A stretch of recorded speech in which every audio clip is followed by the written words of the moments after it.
he brought this up. I completely agree. If we can envision something greater than what we call God, that has to be God, because God is the greatest. That's by definition true.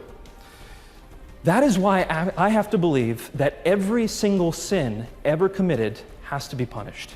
Why? Because someone who is just punishes every crime. If I imagine a judge who just punishes some crimes and not others, well, he's not the most just judge. He might be merciful, he might be nice, but he's not the most just judge. I can imagine someone more just, someone who punishes every crime. At the same time, I can imagine someone who's merciful, who forgives someone of everything they've ever done, even from something small to something huge. Now, if I can envision a judge who forgives some things, that's not God.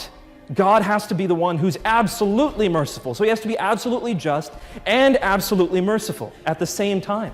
But he also has to be absolutely loving in his essence. We've already seen that, unfortunately, the monadic conception of Allah does not allow for an absolutely loving God. But if love is a good thing, then I postulate that God has to be the most loving being.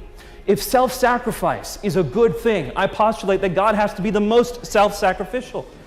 If humility is a good thing, I postulate that God has to be the most humble being in the universe. And we see all these things coming together because God himself forgives all our sins, not by overlooking them, he wouldn't be just if he overlooked them, but by paying the penalty himself. And that is why we can know that God has loved us from eternity past. When he created us, he's loved us, he created us in his image, because this triune God allows love to be part of his nature. Love is in his essence of who he is. And that's what I'm telling you today. None of us can make our way into heaven by ourselves. I don't care who you are. Do you think you're perfect? Because heaven is a perfect place. Can you be perfect enough to enter into heaven? We're all relying on the mercy and grace of God.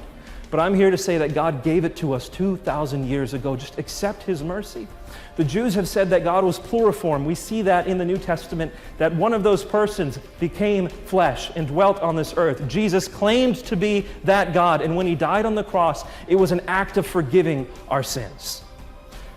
Islamic theology, Christian theology, Jewish theology, we can argue all day long, but do not neglect the one true God.